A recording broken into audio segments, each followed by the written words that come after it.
Peri engineering, arts and science, pharmacy, nursing மற்றும் physiotherapy கல்லூரிகள் சென்னை இந்தியாவில் சிறந்த உள்கட்டமைப்பு கொண்ட கல்லூரிகளில் ஒன்று. 100% வேலை வாய்ப்பினை உறுதி செய்யும் சாதனை. ஆயிரக்கணக்கான பிற கல்லூரி மாணவர்களுக்கும் வேலை தந்த பெருமை. பெரி, எங்கள் கண்களில் உங்கள் கனவுகள்.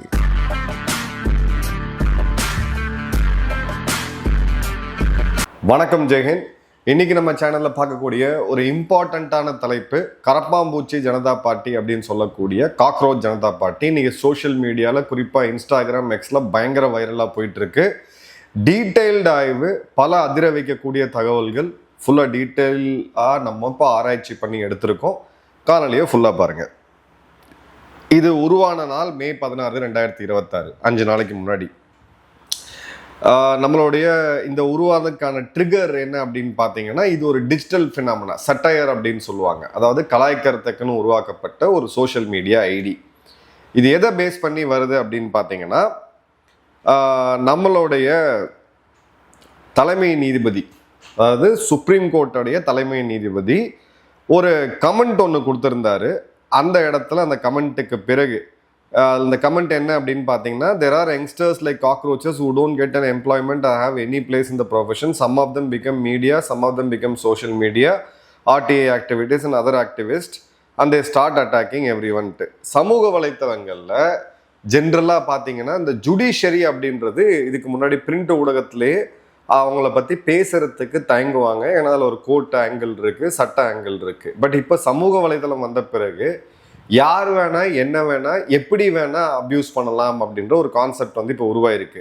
இப்போ என்னை பற்றி தரக்குறைவாக பேசணும், இல்லை என்னை பற்றி அவதூறு பரப்பணும் அப்படின்னா நீங்கள் என்ன வேணால் பண்ணலாம். 100 ஃபேக் ஐடி வச்சு ஃபேக் போஸ்ட் போட்டு ஏஐல ஜென்ரேட் பண்ணி என்ன வேணால் பண்ணலாம்.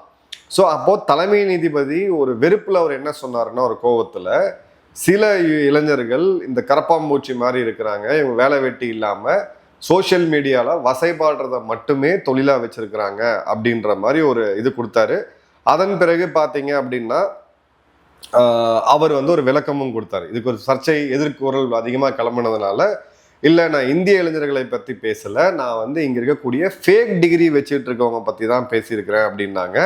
அதில் வந்து பார்த்தீங்க அப்படின்னா, இப்போ இந்த இளைஞர்கள் அப்படின்னு வரும்போது ஜென்சி அப்படின்னு நீங்கள் புரிஞ்சுக்கங்க. ஏன்னா அந்த வயதில் இருக்கக்கூடியவங்க தான் இப்போ வேலை தேடுதலில் இருப்பாங்க அப்படின்றத பார்க்குறோம்.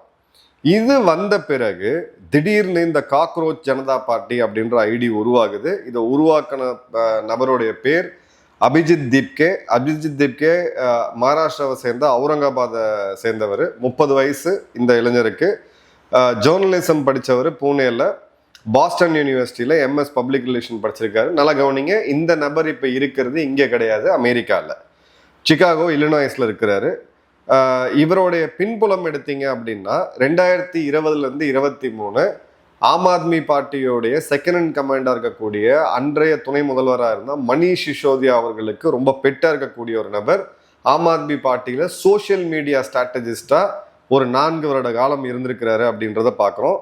அதே மாதிரி 2020 இந்த வைரல் மீம், ஒரு பொலிட்டிக்கல் போஸ்ட்டை எப்படி வைரல் ஆக்குதுன்றத நல்லா கற்று வச்சுக்கிட்டு அந்த 2020 டெல்லி சட்டசபை தேர்தலில் இவங்க எஃபெக்டிவாக பயன்படுத்தினாங்க. மே 16 இவர் வந்து இந்த சிஜேபின்னு சொல்லக்கூடிய காக்ரோச் ஜனதா பார்ட்டி, அதாவது தலைமை நீதிபதி அவர்கள் சொன்னதை எடுத்து வச்சு இளைஞர்களை இவர் கரப்பாம்பூச்சின்னு சொல்லிட்டாருன்னு சொல்லி அந்த எமோஷன்ஸை ட்ரிகர் பண்ணி ஒரு இதில் உருவாக்குறாங்க. வெப்சைட்டை நம்ம அனலைஸ் பண்ணோம், நம்ம டீமை அனலைஸ் பண்ணோம். கம்ப்ளீட்டாக ஏஐ மற்றும் சொல்லக்கூடிய செயற்கை நுண்ணறிவை பயன்படுத்தி உருவாக்குனது. இதில் அவங்க யூஸ் பண்ணது கிளாட் மற்றும் சாட் ஜிபிடி. இதில் அந்த பார்ட்டியோடைய மேனிஃபெஸ்டோ எல்லாமே இருக்குது. இது ரெஜிஸ்டர்ட் பார்ட்டி கிடையாது, தயவுசெய்து இதில் போயிட்டு இது பண்ணாதீங்க. அவங்க மெம்பர்ஷிப்புக்கு என்ன க்ரைட்டீரியா வச்சுருக்காங்கன்னு பார்த்தீங்கன்னா, வேலை வெட்டி இல்லாமல் இருக்கவங்க, சோம்பேறிகள், சமூக வலைத்தளங்களோட அடிக்ட்ஸு, அது மாதிரி ஒரு சட்டையரெல்லாம் போட்டு வச்சுருக்காங்க. பட் இதில் உள்ளே இருக்கக்கூடிய ஒரு மிக முக்கியமான பிரச்சனை என்னன்னு பார்க்கணும். 0 ஸ்பான்சர்ஸ், எங்களுக்கு யாருமே எந்த விதமான நன்கொடையும் கொடுக்கல அப்படின்ட்டு. இது வந்து பார்த்தீங்க அப்படின்னா ஒரு டிஜிட்டல் ஃபாரன்சிக் அசஸ்மெண்ட் நம்ம பண்ண பார்க்கும்போது ஏற்கனவே நெட்டிசன்கள் இதை பற்றி டிஜிட்டல் ஃபாரன்சிக்ஸ் நிறையா பண்ணியிருக்கிறாங்க. இவங்களுடைய ஃபாலோவர் கவுண்ட்டு கிட்டத்தட்ட பார்த்தீங்கன்னா பிஜேபியோட இன்ஸ்டாகிராமை விட கடந்து போயிருக்கு அப்படின்னு சொல்லி மிகப்பெரிய லெவலில் செலிப்ரேட் பண்ணிட்டு இருக்காங்க. இப்போ இவங்களுடைய ஸ்ட்ராட்டஜிக் அப்ஜெக்டிவ்ஸ் அவங்க என்ன சொல்றாங்க அந்த மேனிஃபெஸ்டோலன்னு பார்த்தீங்கன்னா, ரிட்டையர்டு ஜட்ஜஸ் நீதிபதிகள் எம்பிக்கள் ஆகிறது இல்லை கவர்னர்கள் ஆகுது இந்த மாதிரி இதை வந்து பேன் பண்ணணும் அப்படின்னு சொல்லிட்டு, அதே மாதிரி பார்த்தீங்க அப்படின்னா சீஃப் எலெக்ஷன் கமிஷனரை ஊப்பா சட்டத்தின் கீழே தடை செய்யணும், ஏதாவது ஓட்டுதலில் பிரச்சனை வந்துச்சுன்னா அப்படின்ட்டு. அதே மாதிரி 50% பெண்கள் ரிசர்வேஷன், 33% இந்த அரசியல்வாதிகள் இன்னும் நிறைவேற்றல, இவங்க 50. அதே மாதிரி பார்த்தீங்க அப்படின்னா இந்த அம்பானி அடானி ஓன்டு மீடியா அவுட்லெட்ஸோட லைசன்ஸை கேன்சல் பண்ணணும். அதே மாதிரி ஆன்டி டிஃப்ளெக்ஷன் லா, அதாவது தேர்தலுக்கு பிறகு கட்சி மாறுறது இப்போ நம்ம சமீபத்தில் எல்லாமே பார்த்துட்டு இருக்கோம், இதை வந்து நிரந்தரமாக தடை செய்யணும் அப்படின்ட்டு. இது எல்லாமே பார்த்தீங்க அப்படின்னா ஒரு ஜனநாயகத்தோடைய லூப் ஹோல்ஸ்ன்னு சொல்லலாம். இது வந்து கிளியர் கட்டாக ஒரு பெரிய ஒரு இது கிடையாது, எல்லா ஜனநாயகத்திலையும் இருக்கக்கூடிய ஒரு ப்ராசஸ் தான். உலகத்தோடைய பழைய ஜனநாயகம் சொல்லக்கூடிய அமெரிக்காலே 2 கட்சிகள் மட்டும்தான் கோல்விட்டுது. பட் இது ஏன் இது பெரிய அளவுக்கு ஹைலைட் ஆச்சு, ஏன் வைரல் ஆச்சு அப்படின்னா, இன்ஸ்டாகிராமில் கிட்டத்தட்ட 96 லட்சம் பேர் ஃபாலோ பண்ணுறாங்க, 3 லட்சம் பேர் 35 லட்சம் பேர் இது ரெஜிஸ்டர்டு உறுப்பினர்களாக இருக்கிறாங்க. இது ஏன் எல்லாரையும் உத்து கவனிக்க வச்சதுன்னா, தொடங்கி ஒரு 6 நாளுக்குள்ள கிட்டத்தட்ட வந்து 10 லட்சம் ஃபாலோவர்ஸ், 96 லட்சம் பேர் உள்ள வராங்க. வெறும் 52 போஸ்ட் தான் போட்டிருக்காங்க. ஒரு போஸ்ட்டுக்கு சராசரியா ஒரு லட்சம் வியூஸ் வந்தா கூட, இப்போ நம்மளோட இன்ஸ்டா எடுத்து பார்த்தீங்கன்னா ஒரு போஸ்ட்டுக்கு ஒரு 30,000 to 50,000 வரும், ஒரு 10-20லேருந்து ஒரு 500 ஃபாலோவர்ஸ் வரைக்கும் வருவாங்க. இது வந்து சம்மந்தமே இல்லாமல் இருக்குது அப்படின்றத பார்க்குறோம். சடனாக பார்த்தீங்கன்னா எதிர்கட்சி எம்பிக்களாக இருக்கக்கூடிய குறிப்பாக டிஎம்சியை சேர்ந்த கீர்த்தி ஆசாத், மஹுவா மொய்த்ரா போன்றவர்கள் இதுக்கு வந்து இது பண்ணுறாங்க. ஃபாரன்சிக் பண்ணும்பொழுது கம்ப்ளீட்டாக மனிதர்களோட இதுவே இல்லாமல் ஏஐ மட்டும் பயன்படுத்தி போனதை நம்ம பார்க்குறோம். அதே மாதிரி இப்போ இவங்க வந்து இது ஒரு வெறும் சட்டையர் ஏதோ கலாய்க்கிறதுக்காக ஒரு ஃப்ரஸ்ட்ரேஷனுக்காக உருவாக்கப்பட்ட பேஜ் கிடையாது. பங்கிப்பூர் பை எலெக்ஷன், பீகார்ல இடைத்தேர்தல் வருது, அதில் நாங்கள் கண்டெஸ்ட் பண்ணுவோம் அப்படின்னு சொல்லியிருக்காங்க. ஸோ இப்போ இந்த இடத்துல நம்ம முக்கியமாக பார்க்க வேண்டியது, இவங்க யாரை டார்கெட் பண்ணுறாங்க. ஃபர்ஸ்ட் பார்த்தீங்கன்னா ஜென்சி சோஷியல் மீடியா யூசர்ஸ்.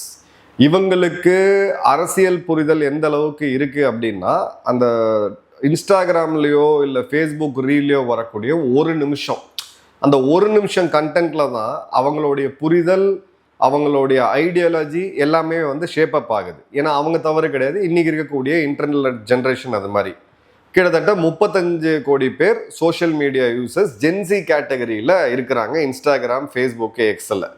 அடுத்தது பார்த்தீங்க அப்படின்னா இந்த ஃபுல் டைம் போராலிஸ்ட், ஆக்டிவிஸ்ட், இவங்க வந்து ஒரு குறிப்பிட்ட அளவுக்கு இருக்கிறாங்க.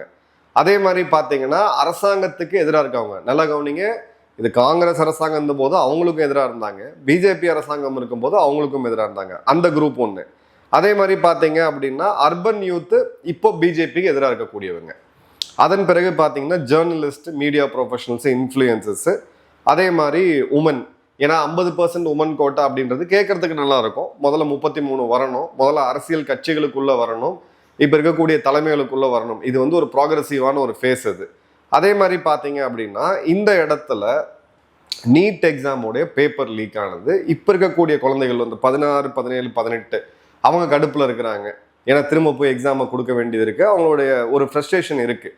நான் 12th முடிச்சுட்டு 98 நினைக்கிறேன், அப்போ ஒரு ஃபிசிக்ஸ் ஏதோ ஒரு பேப்பர் லீக் ஆச்சு, எனக்கே அப்போ கடுப்பாக தான் இருந்துச்சு. இந்த சென்டிமெண்ட்ஸை பயன்படுத்தி ஒரு கிளியர் கட்டான ஜென்சி மூமெண்ட்டை உருவாக்குறதுக்கான ஒரு முயற்சி. ஃபர்ஸ்ட் வந்து பார்த்தீங்கன்னா இது யார் ஆம்பிளிஃபை பண்ணுறாங்க அப்படின்னா, இது ஒரு ஆர்கானிக் கிடையாது. அஃப்கோர்ஸ் இன்னைக்கு இந்த வேலை இல்லாமல் தவிக்கக்கூடிய ஜென்சிஸு, சோஷியல் மீடியாவே வாழ்க்கைன்னு வாழக்கூடியவங்க, அதே மாதிரி அரசாங்கத்துக்கு எதிரான மனப்பான்மையில் இருக்கிறவங்க, இவங்க போய் ஒரு இடத்துல போய் சேர்றாங்க. இது மேக்சிமம் பார்த்தீங்கன்னா இந்த வீடியோஸ் நம்ம இவங்களோட ஃபாலோவர்ஸ்லாம் ஸ்கேன் பண்ணி பார்க்கும்போது, அதாவது நான் சொல்றது ஆர்கானிக், இயற்கையாக வரக்கூடிய ஃபாலோவர்ஸ். அதிகபட்சமாக காங்கிரஸ், டிஎம்சி, அதாவது இப்போ இருக்கக்கூடிய பிஜேபி அரசாங்கத்துக்கு நேர் எதிராக இருக்கக்கூடிய பொலிட்டிக்கல் பார்ட்டிஸில் இருக்கவங்க அப்படியே வந்து இந்த பேஜை லைக் பண்ணுறாங்க, சப்போர்ட் பண்ணுறாங்க, என்கேஜ் பண்ணுறாங்க. அதே மாதிரி பார்த்தீங்கன்னா இன்ஸ்டிடியூஷனல் அப்போசிஷன். இப்போது மஹுவா மொய்த்ரா அவங்க வந்து பார்த்தீங்கன்னா திரிணாமுல் காங்கிரஸோட ஒரு எம்பி, ஒரு பாப்புலர் சோஷியல் மீடியா ஃபிகரு. அதே மாதிரி பார்த்தீங்கன்னா முன்னாள் கிரிக்கெட்டர், இன்றைய அரசியல்வாதி கீர்த்தி ஆசாத் அவர்கள், இவங்கெல்லாம் வந்து சிஜேபிக்கு சைன் பண்ணுறாங்க. அதே மாதிரி ஆம் ஆத்மி பார்ட்டியிலிருந்து கணிசமான பேர், ஏன்னா ஆம் ஆத்மியோடைய வெற்றியே அந்த சோஷியல் மீடியாவில் அவங்க பிரசன்ஸை கொண்டு வந்து காங்கிரஸை கம்ப்ளீட்டாக காலி பண்ணாங்க. ஸோ அவங்க ஃபுல்லாக இருக்கிறாங்க அப்படின்றத பார்க்குறோம். அதே மாதிரி யூடியூப்ல பிரபலமாக இருக்கக்கூடிய இன்ஃப்ளூயன்சஸ், உதாரணத்துக்கு மேக்நாத் பார்த்தீங்கன்னா ஒரு இந்தியன் பொலிட்டிக்கல் கமெண்டேட்டர்னு சொல்லுவாங்க. இவர் தான் இந்த அபிஜித் திப்கேவுடைய ஃபர்ஸ்ட் பேட்டியை வந்து எடுக்கிறார். அது பார்த்தீங்கன்னா ஒரு டிப்பிக்கலாக இன்னைக்கு ஜென்சிஸ் பார்த்தீங்கன்னா அந்த முடி கொஞ்சம் ஒரு மாதிரி இருக்கும், தாடி வச்சிருப்பாங்க, இன்னைக்கு இருக்கக்கூடிய ஜென்ரேஷனுக்கே உண்டான ஸ்டைலு.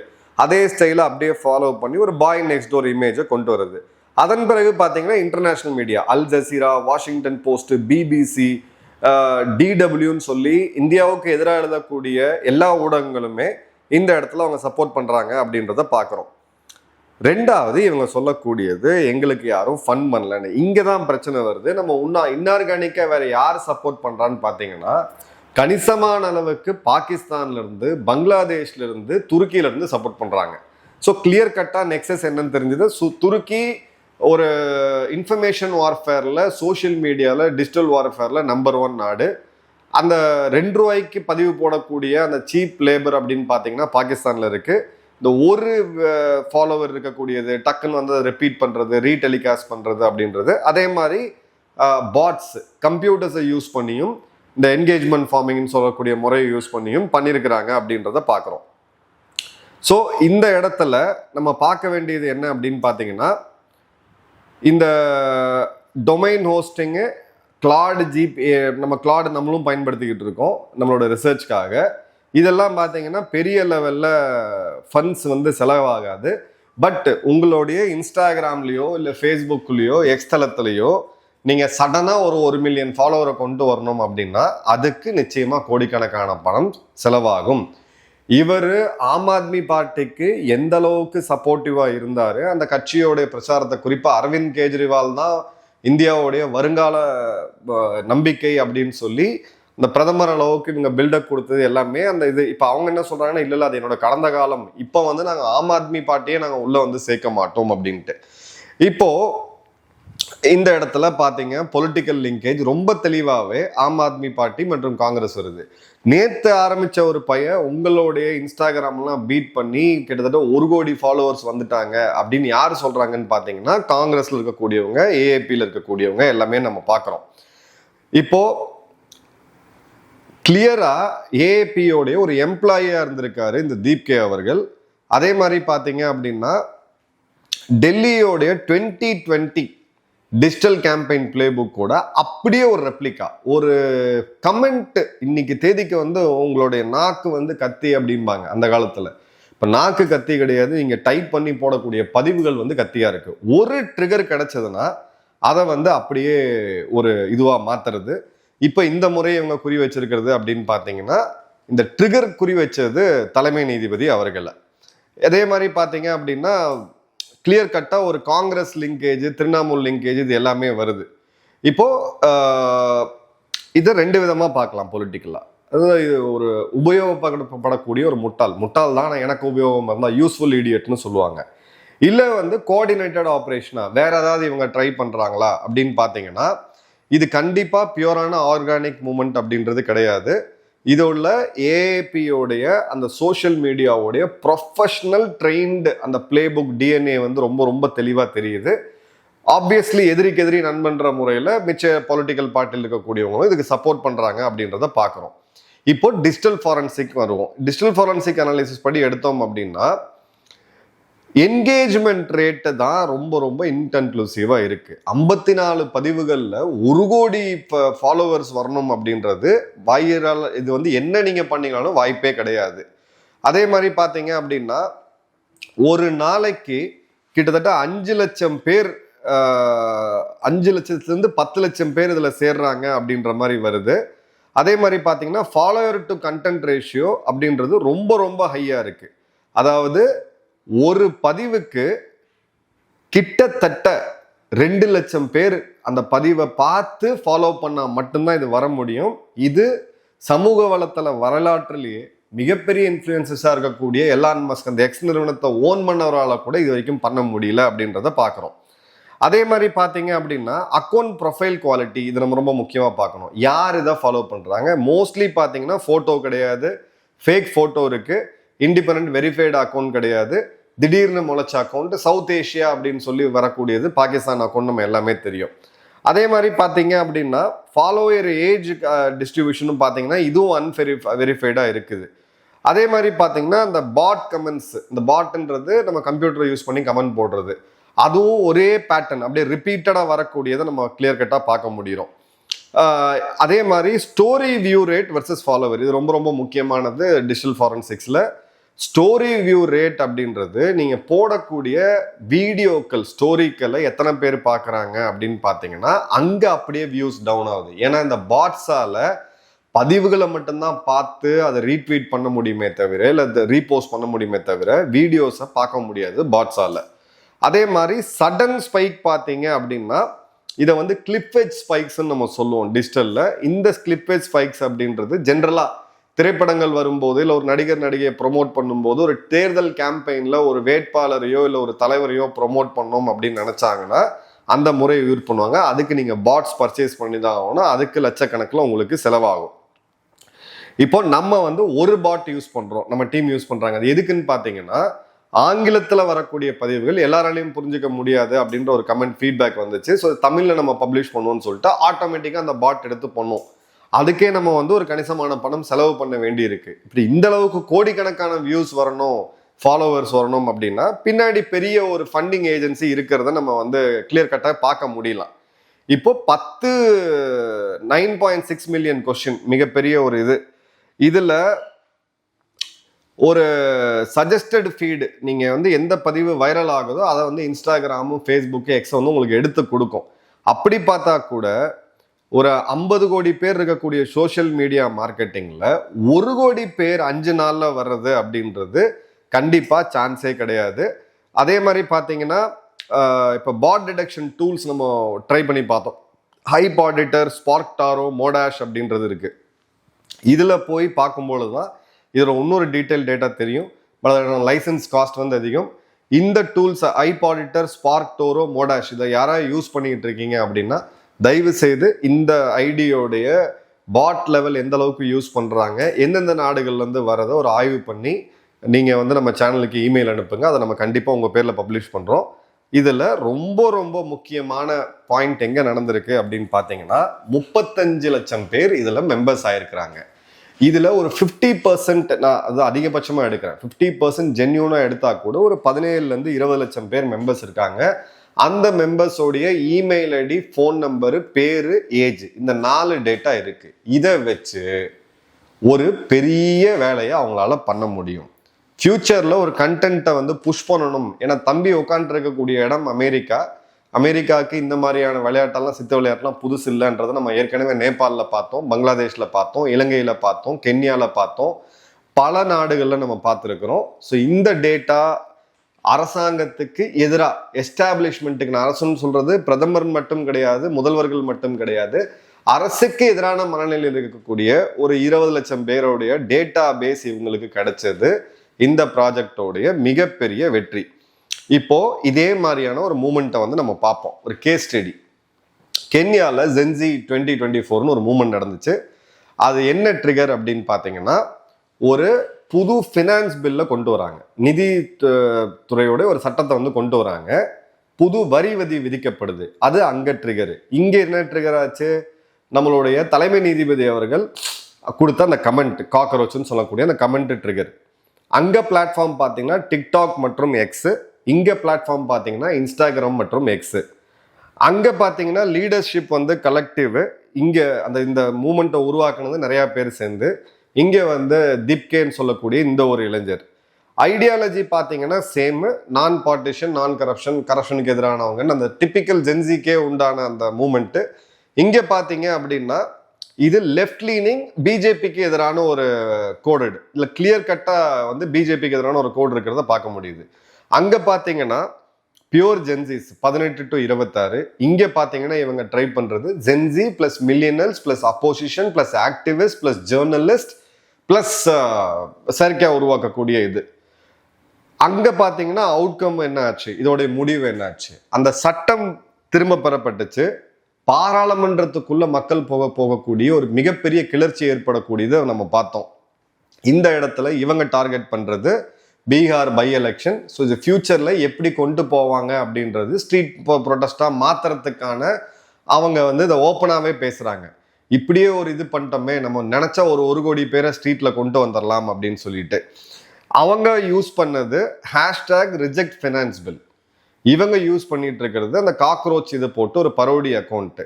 அவங்கள வந்து பார்த்தீங்கன்னா பியூர் ஆன்லைன் மட்டும் அவங்க பண்ணாங்க. இங்கே பார்த்தீங்கன்னா கூகுள் ஃபார்ம், 35 லட்சம் பேரோட டேட்டா, மேனிஃபெஸ்டோ, வெப்சைட்டு, எதிர்கட்சி எம்பிக்களோட ஆதரவு, சோஷியல் மீடியாவுடைய ஆதரவு, வெளிநாட்டு ஊடகங்களுடைய ஆதரவு அப்படின்னு சொல்லி இந்த மூமெண்ட் வந்து ரொம்ப ஸ்ட்ராங்காக இருக்கு. அங்கே அப்போசிஷன் பார்ட்டி லிங்க் வந்து நம்மளால வெரிஃபை பண்ண முடியல. இங்கே வந்து பார்த்தீங்கன்னா தெளிவாக ஆம் ஆத்மியோடைய பார்ட்டியோடைய ஃபுட் பிரிண்ட் வந்து இருக்குது. அங்கே ரியல் வேர்ல்டு ஆக்ஷனை நம்ம பார்த்தது, மக்கள் அங்கே இருக்கக்கூடிய ஜென்ஜிஸை தூண்டி விட்டு பாராளுமன்றத்துக்குள்ளே போனது. இவங்க இந்த இடத்துல இன்னும் என்ன டார்கெட் பண்ணுறாங்க அப்படின்னு தெரியல. அவங்க வந்து கிளைம் ஒரு இந்த ஃபண்டிங் வந்து நாங்கள் எதுவுமே இல்லைன்னு கிளைம் பண்ணாங்க. இந்த இடத்துல பார்த்தீங்க இருக்கு. ஸோ இந்த கென்யாவோட ஜென்சி மூமெண்ட்டு அந்த கேஸ் ஸ்டடி கிட்டத்தட்ட இங்கே நல்லாவே ஒத்து போகிறத பார்க்குறோம். ஸோ நம்ம அண்டை நாடுகளையுமே பார்க்கலாமே. பங்களாதேஷில் கோட்டா ரிஃபார்ம்ஸ் மூமெண்ட்டுன்னு ஸ்டார்ட் ஆனது ஆட்சி மாற்றத்தை நோக்கி போய் ஆயிரக்கணக்கான மக்கள் கொல்லப்பட்டு அதன் பிறகு அந்த நாடே சீர்குலைக்கக்கூடிய ஒரு லெவலில் இன்னைக்கு இருக்கிறத நம்ம பார்க்குறோம்.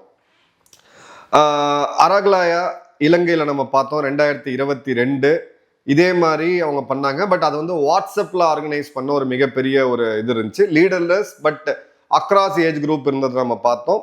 பிறகு ஸ்ரீலங்காவில் ஆட்சி மாற்றம் நடந்ததை நம்ம பார்த்தோம். கென்யாவில் ஜென்சி ஃபினான்ஷியல் பில் ப்ரொட்டஸ்ட், இதை பற்றி நம்ம பேசியிருக்கிறோம். நேபாளில் 2025 ஜென்சி அப்ரைசிங். இப்போ பார்த்தீங்க அப்படின்னா ஒரு ஜாலி ராஜர் அப்படின்ற ஸ்கல் சிம்பிள், இது எல்லாமே இளைஞர்களுக்கு பிடித்த ஒரு விஷயம். டிஷர்ட்டில் போடுறது, ரெபல், அதாவது காலேஜ் படிக்கும்போது கம்யூனிஸ்ட் சிந்தனை இல்லை அப்படின்னா நீங்கள் சரியான மாணவரே இல்லைன்னுவாங்க. அதே கம்யூனிஸ்டத்துலேருந்து வந்த ஆள் தான் நானும் சொல்கிறேன். பட் 25 வயசுக்கு மேலே உங்களுக்கு கம்யூனிஸ்ட் சிந்தனை இருந்துச்சு அப்படின்னா உங்களுடைய பொலிட்டிக்கல் தாட்டில் நீங்கள் எங்கேயோ போய் சிக்கிக்கிட்டீங்க அப்படின்னு வந்து ஒரு ஜோக்கா சொல்லுவாங்க.